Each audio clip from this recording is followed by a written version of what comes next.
Hello everyone. Today we will talk about how to fix the app of X, Twitter. We will go to settings.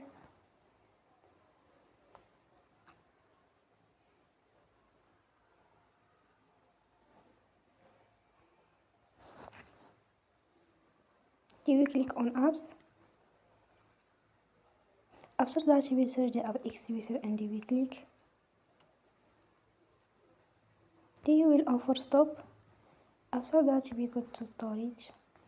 Then you will click on clear cache. You will go to Play Store and you will update your app. Don't forget to support us by like and subscribe. See you next time and thank you for watching.